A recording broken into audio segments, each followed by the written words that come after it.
Salut les gars, j'espère que vous allez bien. Alors aujourd'hui, on se retrouve pour une nouvelle vidéo. Et vraiment de tout cœur, j'espère que vous allez très bien.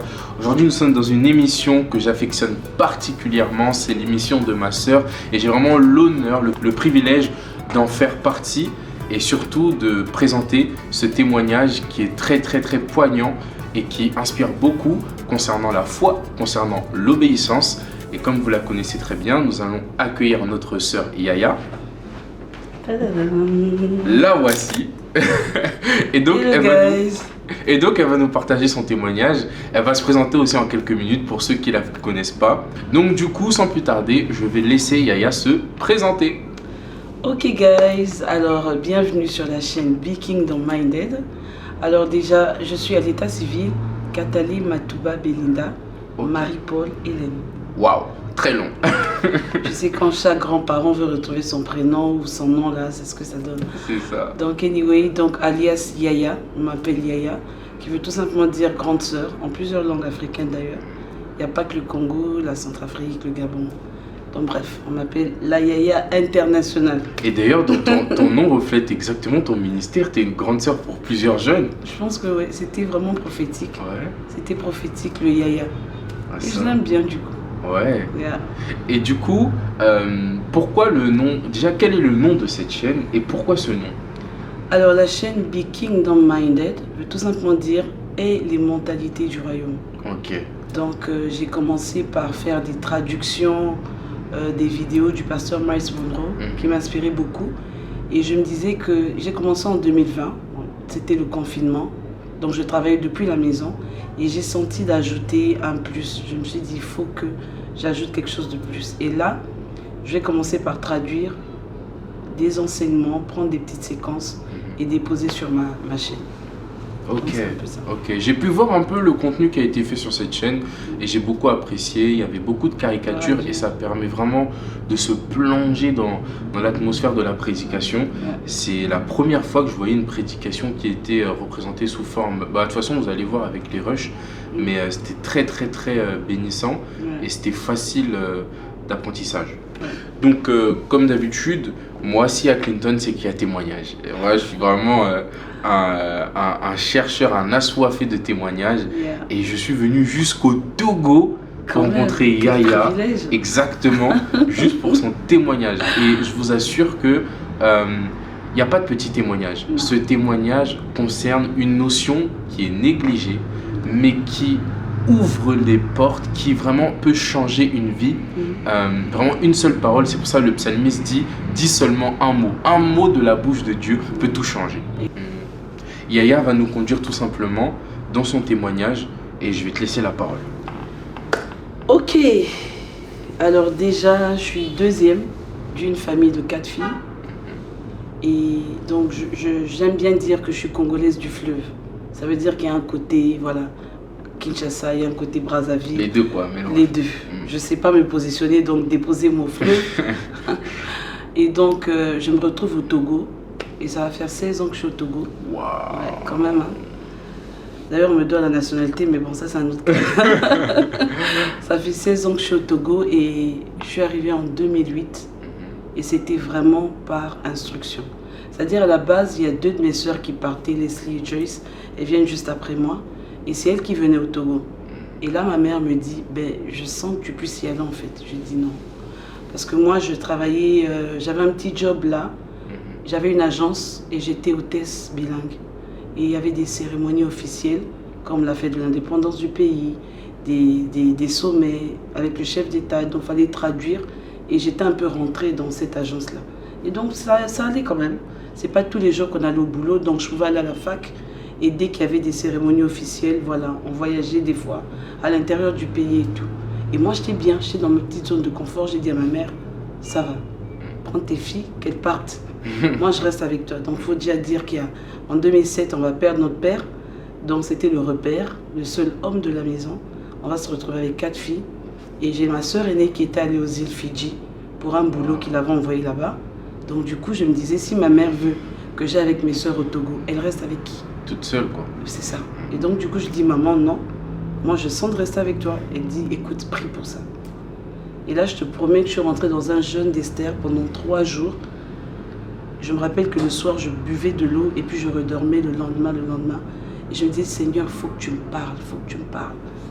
Et des fois, je sortais comme ça à 19h et je me rappelle que j'allais sur France 24. Je dis, dès que je vois un pays de l'Afrique de l'Ouest, c'est que le Seigneur me dit que je dois aller en Afrique de l'Ouest. Donc je sortais, je zappais, je cherchais, j'ai dit, je vois rien. Ça, Dieu ne veut pas que j'y aille. Donc ça continuait comme ça, 2e jour, 3e jour. Et j'arrive à la fin de mon jeûne, donc limite, Dieu m'a rien dit. Donc je m'apprêtais à, bon là il est 18h, on est au 3e jour. Si je sors, je dis à ma mère, Dieu m'a rien dit. Et quand Dieu me dit rien, ça veut dire que je fais rien. Et ça, j'ai beaucoup aimé l'interprétation que tu as donnée au silence de Dieu. Ouais. Souvent, le silence de Dieu, c'est une réponse. Et bon, on a parlé un peu avant de filmer cette vidéo.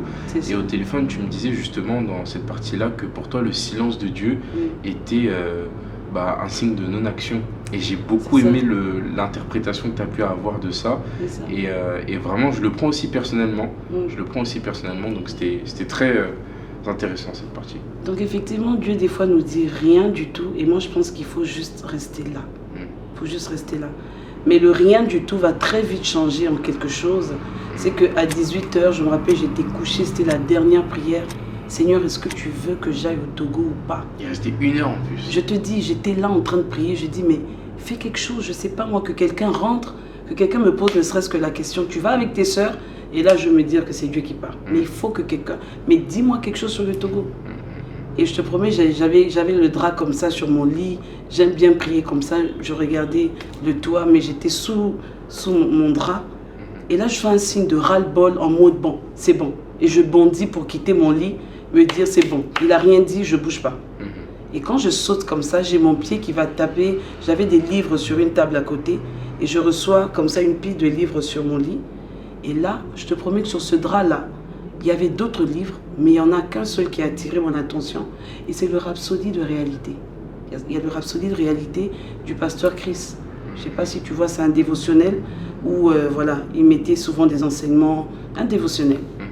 Et là, je te promets que je n'ai même pas vu Rhapsodie de réalité, ni pasteur Chris, c'est juste son nom de famille, Oyaki Lomé. Et dans ma langue onégala, si on dit Oyaki Lomé, ça veut dire tu étais venu à Lomé. Wow. C'est comme si Lomé était un passage obligé. Wow. Il faut que tu passes par Lomé. J'ai vu ça comme ça, Oyaki Lomé. Oyaki Alors que c'est le nom du pasteur. Donc souvent, le Seigneur me parle des fois comme ça, par des mots, par des signes. Bref, j'ai d'autres témoignages où je me dis c'était une phrase et Dieu me parlait dans ma langue, mais... Et là, je vois Oyaki Lomé. Donc Dieu parle lingala, quoi. Tu dois venir, j'ai vu ça comme tu dois passer par Lomé. Passage obligé. Dans ta vie, ça sera Lomé. Et j'ai dit, waouh, j'ai pu discuter. Dès le lendemain, je commençais à faire ma valise. Ma mère dit, tu pars? J'ai dit, Par contre, ça m'a vraiment touché. La rapidité avec laquelle tu as obéi à la voix de Dieu. Ouais. Là où les gens auraient dit, Seigneur, reconfirme-toi, non. Et le lendemain, je ne sais pas si vous vous rendez compte, mais le lendemain, tu changes de pays. Je change. Enfin, c'est incroyable. Je change, il fallait prendre mon billet, il fallait faire les formalités, ben on y va quoi. Et je suis venue. Et quand on est arrivé, à chaque fois les gens disaient, ah 3 Congolaises à Lomé, il y en a une qui va rester.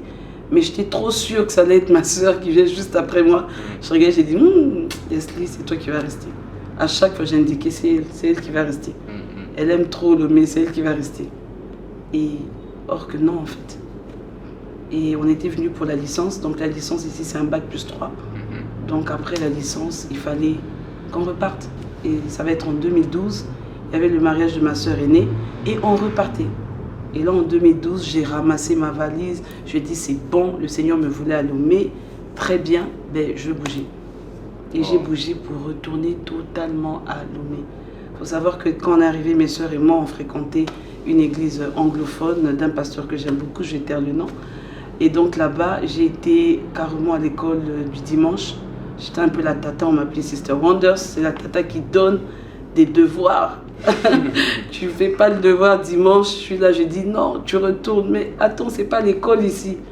Donc j'étais venue un peu taper sur les ados. Mais c'était vraiment une grâce parce qu'ils m'aimaient bien. Tu sais, les ados, des fois, boudent. Quand on envoie une tata, elle vient encore faire quoi?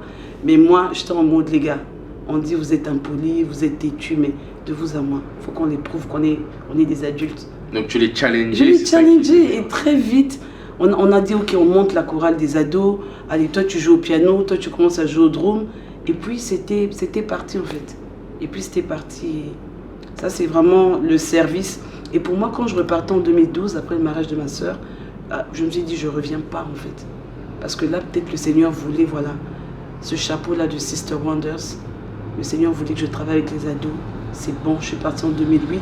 Là, il est 2020, 4 ans, ma vie quand même. 2012 plutôt, donc 4 ans. Je me dis, c'est bon, il faut que je revienne. Et voilà quoi. Et comment ça s'est passé, puisque ensuite tu es venu à Lomé. Et là, actuellement, tu sers à ICC Lomé, au MGI, si c'est bien ça. Voilà, au MGI. Et tu es responsable là-bas. Et j'ai pu faire un événement là-bas qui s'est super bien passé. Et j'ai vraiment vu que les jeunes étaient vraiment, effectivement, par la grâce de Dieu, et les jeunes étaient vraiment attachés à toi. On sentait vraiment qu'il y avait une grosse intimité, interaction avec les jeunes. Ouais. Et comment ça s'est passé ça? Ça vraiment, je sais pas te dire. Déjà, il fallait switcher d'une église où j'étais à la tête de l'église des ados. C'était quand même 120 ados en moyenne chaque dimanche. Et là, il fallait dire que voilà, Dieu m'a parlé et je dois aller ailleurs. Et je me rappelle, le Seigneur commençait à me parler sur la phrase « Tu as trop demeuré sur cette montagne. Tu as trop demeuré sur cette montagne. » J'arrêtais pas de croiser ce verset. J'arrêtais pas de lire « Tu as trop demeuré sur cette montagne. » Et j'étais en mode « Mais Seigneur, quelle montagne? Qu'est-ce que je dois faire? Qu'est-ce que je dois changer ?» Et je ne voyais pas. Et là, je me rappelle qu'en 2017, j'ai une collègue qui me dit « Ah, il y a le pasteur Ivan Castanou qui arrive à Lomé. » C'était en février. Je dis oui, je le connais. Quand j'étais toute petite, ma mère avait toutes les cassettes. Prions ensemble. Elle nous réunissait au salon. Prions ensemble, on l'entendait. On essayait de répéter ce qu'il disait et tout. Je le connais. Mais c'est bon, moi je suis déjà dans mon église en fait. Je ne peux pas venir. Elle me dit, mais viens Belinda. On ne sait jamais, viens. Je dis, mais ok. Et je voulais vraiment pas du tout venir quand une petite sœur à moi de l'église encore est passée par là. Et elle me dit, t'es là? Tu peux me déposer s'il te plaît au palais de congrès là? J'ai dit mais qu'est-ce qu'il y a avec le palais de congrès? Et le pasteur Ivan en fait. J'avais déjà échappé, je ne suis pas allée, c'était un mercredi, jeudi je ne suis pas allée, vendredi je ne suis pas allée. Et le samedi, elle vient me chercher. Enfin elle passait quoi, elle me dit est-ce que tu peux me déposer? J'ai dit ok. Et c'est comme ça que je la dépose et je te promets qu'à ICC il y a souvent l'ordre dans ce qu'on fait. Donc tu arrives, tu te dis je dépose quelqu'un ici, la sécurité te fait allez-y comme ça, allez-y comme ça.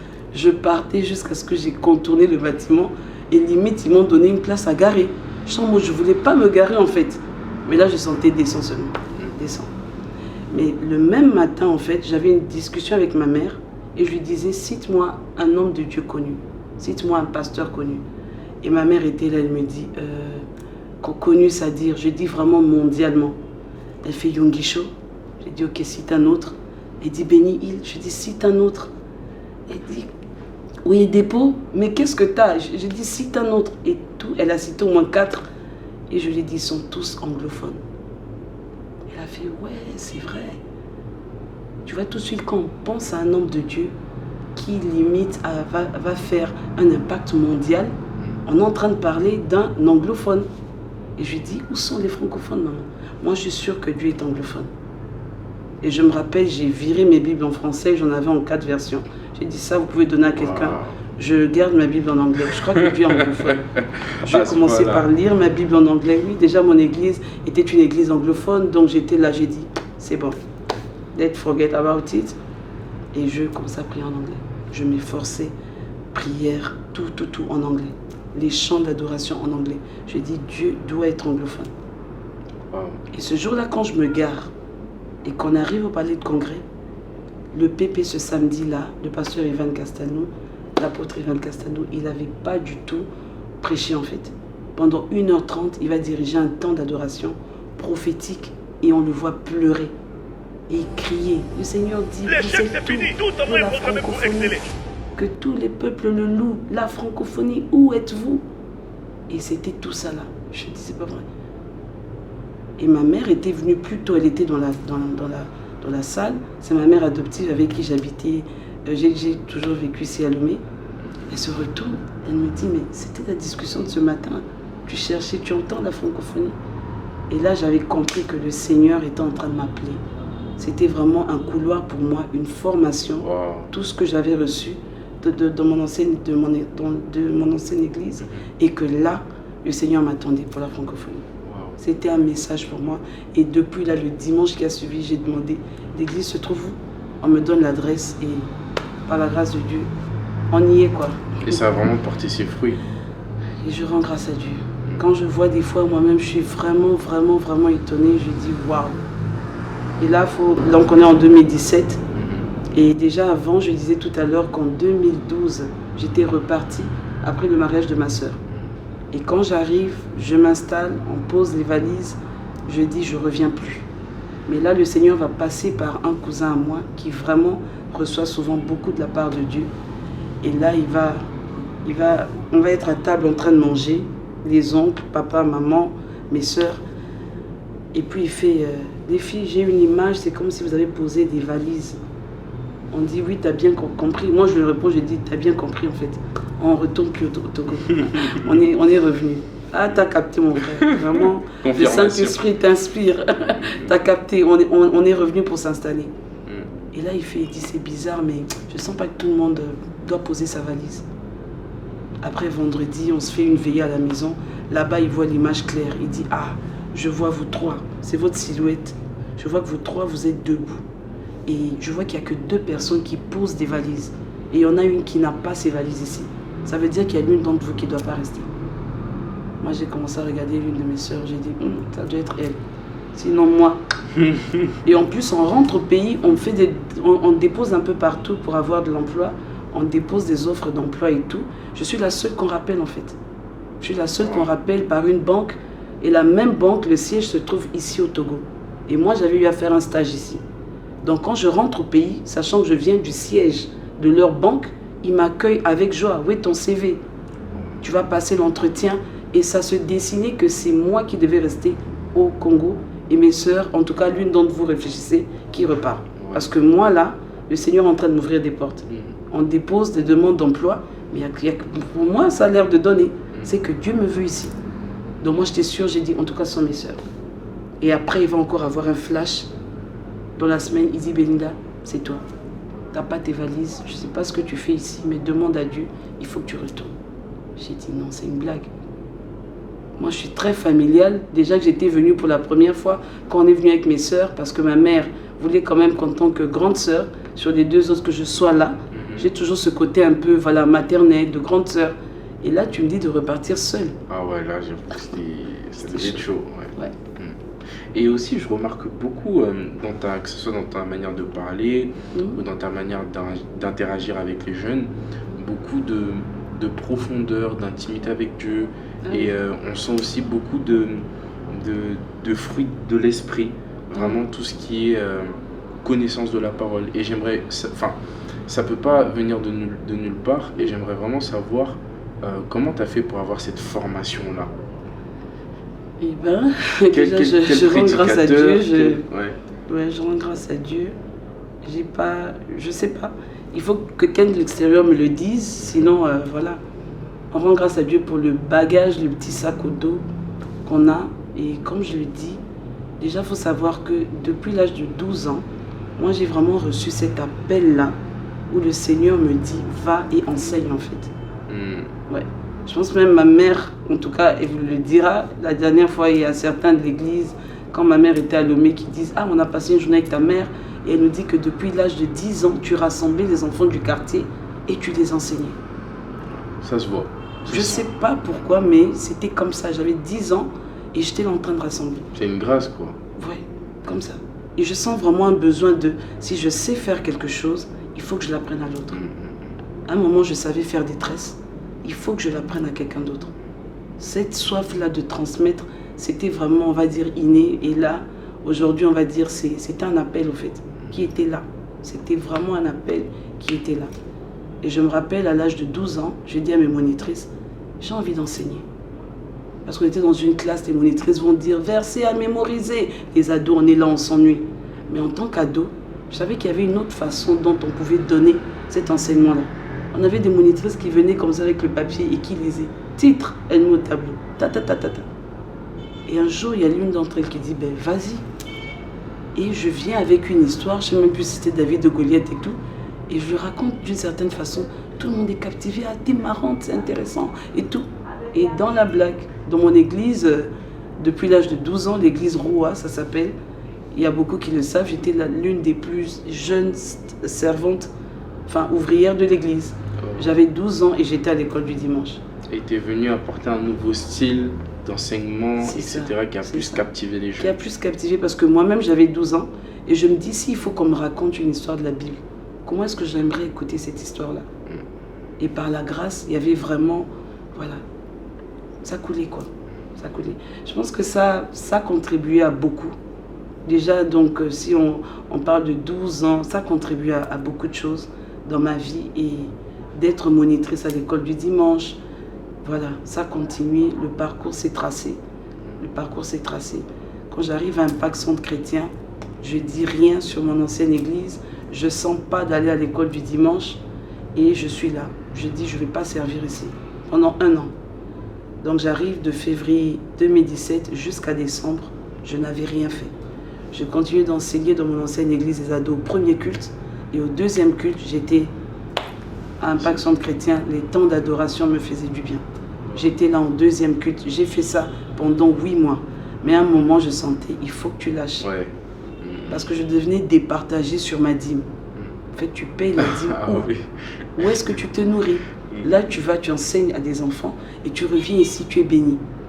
Et je continuais de payer ma dîme là-bas. Ça a commencé par ma dîme. Quand je l'ai déposée, j'étais en mode, non, tu as été béni ce mois-ci et tu sais que c'était là-bas. Et quand j'ai délocalisé ma dîme, mes pieds aussi se sont délocalisés. Ah, ça. Les pieds se sont délocalisés. Et qu'est-ce que tu pourrais dire? On arrive à la fin, ouais. Mais j'aimerais vraiment savoir si tu pouvais partager un mot d'encouragement par rapport à l'obéissance. Qu'est-ce que l'obéissance t'a rapporté? Qu'est-ce que l'obéissance comment l'obéissance a béni ta vie? Je pense que le Seigneur a vraiment tracé une route dans ma vie, justement grâce à cette obéissance-là. Donc, je parlais du cousin qui dit « retourne », et quand je prie et que je reçois la conviction que « retourne », véritablement, d'abord pour la petite histoire, moi je prie encore, je dis « Seigneur, est-ce que tu veux vraiment que je retourne ?» Je prie, je fais une journée de jeûne et le soir, je ferme ma Bible. En plein milieu, je dis « j'ouvre ». Si j'ouvre la Bible et que le message que je suis en train de lire me dit qu'il faut bouger, je vais bouger. Et je ferme la Bible, comme ça je suis concentrée. Je calcule même bien le plein milieu de la Bible. Et tout comme par hasard, je tombe dans Psaume 133, qu'il est doux et agréable. Et dans ma Bible, c'était bien surligné. Il est doux et agréable pour des frères de demeurer ensemble. Parce que c'est là que l'Éternel déverse sa bénédiction. Donc là, je me dis, s'il est doux pour des frères de demeurer ensemble, c'est que le Seigneur veut que je demeure ici, dans mon pays, avec ma famille, je ne bouge pas. Et j'ai dit à mon cousin, ta prophétie, il faut chercher chez l'une de mes sœurs, c'est pas moi. Mais le même soir, j'ai eu une amie, une de mes meilleures amies qui vient, et elle rêvait aussi beaucoup des fois. Elle me dit, Benda, j'ai fait un rêve, et t'arrêtes pas de me dire, tu dois lire Genèse 12, le verset 1. Tu me disais, Loretti, Genèse 12, verset 1. Je t'ai dit ça? Oui. Et j'ouvre Genèse 12, verset 1. Et l'Éternel dit à Abraham, lève-toi, quitte la maison de ton père. Dieu parle. Je te jure que c'était ça. Et là, je me suis dit, d'accord. D'accord. J'ai voulu peut-être m'inventer la voix de Dieu, mais là, il est en train de me rattraper. Ça fait 2 personnes. Et aujourd'hui, est-ce que tu as la paix? Est-ce que tu as la joie? Est-ce que tu sens que tu es dans le plan de Dieu? Totalement. Donc, totalement. Donc, je pense que si je peux retranscrire tes paroles, l'obéissance t'a vraiment permis de... Je dirais plutôt que être en paix, être dans la joie, être dans le bonheur est un signe qu'on est pleinement dans sa destinée. Yeah. Je ne pense pas que tu as un sentiment de culpabilité ou de regret par rapport à ça. Et on voit vraiment que ça peut faire mal, des fois, de sortir de sa zone de confort. Ouais. J'ai beaucoup aimé l'exemple d'un jeune serviteur de Dieu sur les réseaux sociaux qui disait 2 jumeaux sont en train de discuter dans le ventre de leur mère et ils se disent, est-ce que après cette vie-là, est-ce que tu penses qu'il y aura une autre vie? Et l'un des jumeaux lui dit non, toi, après ça, on va disparaître, tu n'auras plus une vie. Ah. Et l'autre jumeau lui dit non, quand maman des fois elle parle, j'ai l'impression qu'il y a une autre vie à l'extérieur. J'entends des bruits que j'ai jamais entendus ici. Et le jour de leur naissance, le jumeau dit à son jumeau, ah bah tu vois, il y avait une nouvelle vie, etc. Et j'ai l'impression que la vie que tu avais avant, elle était bien, etc. Mais que l'obéissance t'a permis vraiment d'entrer dans quelque chose de plus grand. Et en tout cas, s'il y a un mot aux téléspectateurs qui devraient comprendre, c'est que l'obéissance vaut mieux que le sacrifice. Vaut mieux obéir et entrer dans le plan de Dieu que de désobéir, rester dans sa zone de confort, possiblement, mais de ne pas vivre le plan de Dieu et être frustré pendant un très très long moment. Et la Bible nous enseigne que des fois, pour que le plan de Dieu puisse se racheminer, ça peut prendre énormément de temps. C'est pourquoi vraiment la rapidité avec laquelle tu obéis nous montre vraiment que quand on est sûr que c'est Dieu qui a parlé, on jette les filets. On fonce. Et je rends grâce à Dieu pour ça. Et vraiment, tu parlais du mot tout à l'heure, je sens d'encourager une personne que lorsque Dieu le dit, quand Dieu te parle, tu sais. Tu sais, des fois, on veut tellement l'entendre d'un prophète, on veut tellement l'entendre d'une personne. Et moi, je dis, non, j'ai ce verset de la Bible qui revient que mes brebis connaissent ma voix. Elles m'écoutent et elles me suivent. Donc, si je n'arrive pas à entendre la voix de Dieu, je commence à réfléchir en fait sur ma relation avec Dieu. Dieu est un père pour nous, c'est un repère. Je ne pense pas qu'avant que mon père me parle, il va aller appeler le voisin. C'est qu'il y a un problème dans notre relation avec Dieu. Et des fois, il y a plein de gens à qui Dieu parle, mais on se dit non, c'est trop facile. Je ne veux pas juste voir un mot là sur cette bouteille et c'est le message de Dieu. Et pourtant, avec Dieu, il peut nous surprendre comme ça. Il peut nous surprendre. Donc vraiment, j'encourage une personne à foncer, à suivre le plan de Dieu pour sa vie, à se poser les bonnes questions et quand on a les réponses, on n'est pas hésité. Mieux vaut se lancer dans quelque chose et tu te rends compte que c'était pas ça et que tu reviennes à toi-même, au moins tu aurais essayé. J'ai vraiment une formule, j'aime bien le Just Do It.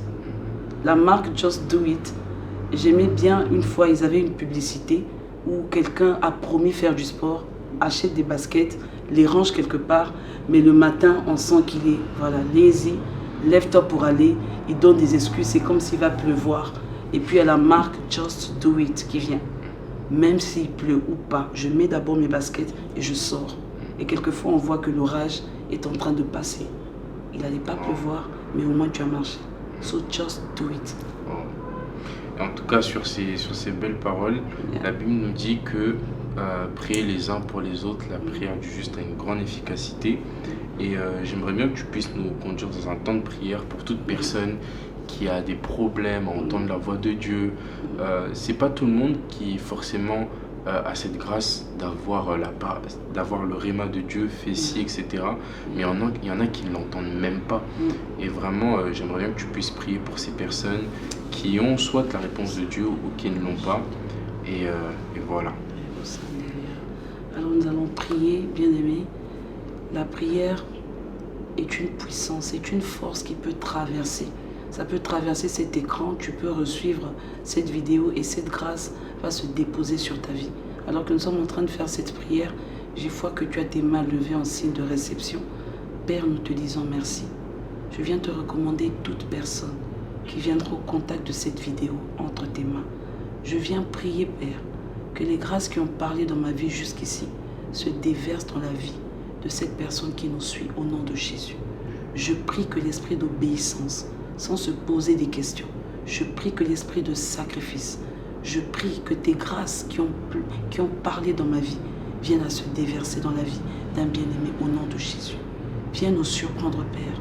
Ta parole déclare que l'obéissance vaut mieux que le sacrifice et l'observation de ta parole vaut mieux que la graisse de bélier. Je viens prier maintenant qu'une personne observe, Père, les instructions, ta parole que tu envoies à son endroit. Et cette personne témoignera, Père. Merci de propulser une personne au son de ma voix. Merci de conduire les pas d'une personne qui est dans un carrefour et qui se pose la question, irai-je à gauche ou à droite? Je prie que le Saint-Esprit vienne et fasse rentrer cette personne dans son couloir. Au nom précieux de Jésus, nous avons ainsi prié. Amen. Amen, amen, Amen. amen. Amen. Amen. On peut applaudir, oui. Yeah. En Thank tout you so cas, much. merci beaucoup pour ce partage, pour ce témoignage C'est moi qui te qui en a remercie. béni plus d'un, je pense, je l'espère. Et bon, est-ce que tu as un petit mot de fin à partager avant qu'on clôture?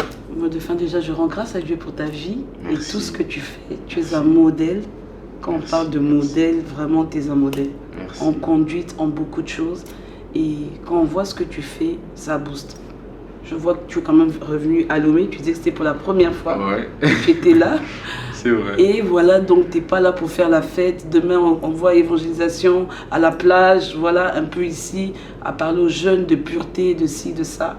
Et vraiment que Dieu te bénisse. Amen. Et prends aussi le temps de te reposer parce que le repos, C'est vrai. c'est une loi aussi. C'est Donc vrai. voilà, que le Seigneur t'accompagne dans tout ce que tu fais. Et merci à toi pour cet honneur. Je rends grâce aussi à Dieu pour la vie de tous ceux qui suivront cette vidéo. Que le Seigneur vous bénisse. Si vous suivez cette vidéo, ça veut dire que nous sommes à 26 octobre 2024 et j'ai été reçu par Clinton Lawson. Yes. Et c'est une grâce d'être là. So thank you guys. Et c'est son anniversaire. Et c'est mon anniversaire. Ta da da da da da da da. Ta